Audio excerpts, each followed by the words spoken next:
Msimu huu tumeshindwa kwenda robo finali, tutulie wana Simba, tujipange msimu ujao twende tukapigania nafasi yetu. Kwanza tuhakikishe tunapigania nafasi ya kushiriki michuano ya kimataifa mwakani, hilo ni jambo la kwanza. Lakini la pili, bado tuna nafasi kubwa kwenye ligi ya ndani kwa maana mashindano ambayo yamebakia mkononi mwetu hivi sasa. Kwako binafsi unadhani nini kimekosekana hii leo, kwa sababu ulikuwa pia umehakikisha sema kwamba mwangaza umeanza kuonekana?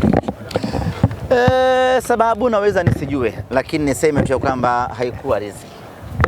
Kipindi cha kwanza tulikuwa bora, tukafanya kila kinachowezekana, tukapata matokeo mazuri, ghafla shilingi ikageuka. Kuna wakati unaweza kushindwa kuelezea kwa nini imekuwa vile, lakini niseme tu kwamba msimu huu in general umekuwa ni msimu mgumu na umekuwa ni msimu mbaya kweli kweli kwetu wana Simba. Hii inaleta taswira gani ukiangalia mwaka jana mlifika finali shirikisho na mlikuwa mkiishia robo finali, kwa ukubwa mlikuwa na mnaishia hatua ya makundi mwaka huu? Ni taswira gani inaleta? Ni kwenda kujipanga. Si taswira nzuri kwa klabu kubwa aina ya Simba, hata kama tusingecheza finali msimu uliopita, lakini kwa ukubwa ambao tumejiwekea na standard ambayo tunayo, ni timu ambayo tunapaswa kufanya vizuri kila msimu. Na bahati nzuri ni kwamba tayari watu wetu wameshazoea hayo maisha. Kinachowatesa mashabiki wa Simba hii leo sio kushindwa kufuzu ama kitu gani, kinachowatesa ni mazoea. Tumeshazoea mechi kama hii, Mwarabu anakaa atake asitake na mnyama anakwenda robo finali. Hayo maisha msimu huu hayapo.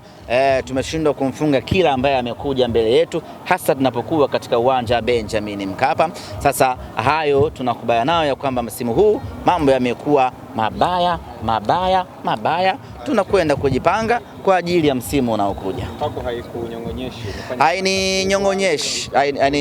Haininyong'onyeshi kwa sababu ninafahamu huu ndio mpira wa miguu.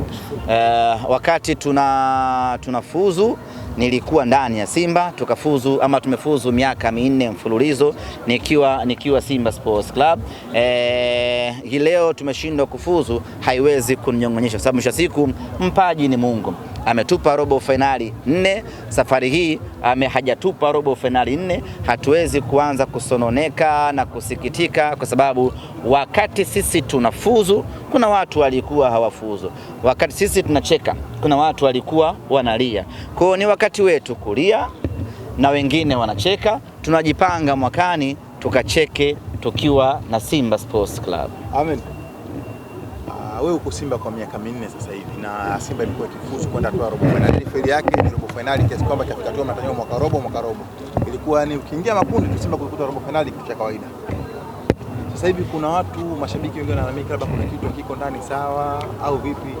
Kuna nini ambacho kinaendelea Simba Sports hapa pengine tuanje tujui au kinapelekea timu kutofanya vizuri msimu huu? Kwanza lazima ieleweke. Timu ikifanya vibaya haimaanishi kuna shida ya uongozi. Hiyo lazima mentality mashabiki waiondoe kwamba kuna wakati unazidiwa tu. Kuna wakati unafungwa tu kutokana na ubora wa mpinzani ama namna ambavyo wapinzani wamekuja kwa msimu husika, ama pengine namna ambavyo timu yenu haiko sawa katika msimu husika.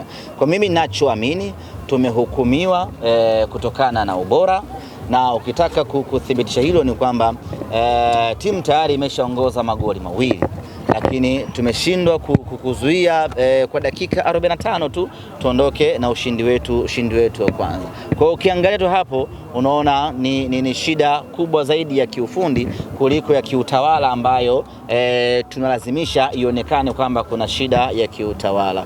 Yote kwa yote ni kwamba mimi ninachoamini ni kwamba tumepoteza nafasi yetu msimu huu ya kwenda hatua inayofuata kwa sababu ya kuzidiwa na wapinzani wetu, kwa sababu za mpira wa miguu. Haya ni mapito ambayo kila timu inayapitia ili kujipanga kuelekea msimu unaokuja. Ahmed, mara baada ya kuongoza goli 2 kwa sifuri, ulikuwa na imani Simba itapata ushindi leo? Yaani nilikuwa na imani sababu kama umeshafanikiwa kuongoza goli 2 na zimebaki dakika 45 tu ambazo una option nyingi ya kufanya, aidha kama ni kuzuia ama kuendelea kumpelekea moto mpinzani wako. Kwa hiyo nilikuwa naamini tayari nilikuwa nimeshaanza kufurahi, na kila mwana Simba alikuwa ameshaanza kufurahi akiamini ya kwamba Simba anakwenda kufufua matumaini yake na kuondoka na alama 3 za kwanza hii leo Benjamin Mkapa. Lakini yaliyotokea yanabaki kuwa historia ya kuumiza ndani ya klabu yetu, ndo mpira. Na Simba imeonekana ikicheza vizuri sana kipindi cha kwanza, lakini walipokuja kipindi cha pili ikaonekana imeleta mabadiliko makubwa sana na kuwapelekea wapinzani kumiliki ball position na kupata sare ya bao mbili. Nadhani mabadiliko yaliyotokea kwa Yusuf Kagoma baada ya kuumia pamoja na Wilson Nangu kwa namna moja ama nyingine yalidhoofisha timu yetu. Kila mmoja nafahamu upambanaji wa Kagoma hasa kwenye eneo la kiungo, lakini vile vile upambanaji wa Wilson Nangu hasa kwenye eneo la backline. Kwa hiyo kuumia kwao kukapelekea mipango mingi ya kiufundi kubadilika, na kama haitoshi wapinzani wakaweza kunufaika na advantage hiyo. Lakini goli ambalo amesababisha Alassane Kante lilimkata kabisa na kumuondoa mchezoni na akaomba kufanywa mabadiliko. Maana yake ni kwamba alishindwa kabisa kuhimili pressure ambayo ilikuwa inamkabili. Baada pale kila kitu ndani ya timu ikabadilika na wapinzani wakanufaika. Kwa kumalizia, semaji ni rasmi sasa, tunaweza kusema ile booster iliyoongezwa dirisha dogo, nguvu kubwa inahamishiwa sasa kwenye NBC. Kwa sasa kilichopo mbele yetu ni ligi kuu ya NBC pamoja na kombe la shirikisho. Kwenye michuano ya kimataifa sidhani kama tuna nafasi tena. Ukiangalia mpinzani wetu anayeongoza kundi ana alama 8, ambapo tayari huyo sisi kwetu amesha qualify, kwa sababu sisi hatuwezi kufikisha alama 8. Hata tukishinda michezo miwili yote tunabaki na alama 7. Kwa hiyo tayari wa kwanza kwenye hili kundi ameshapatikana. Lakini mchezo unaofuata Esperance akishinda na yeye tayari amesha qualify.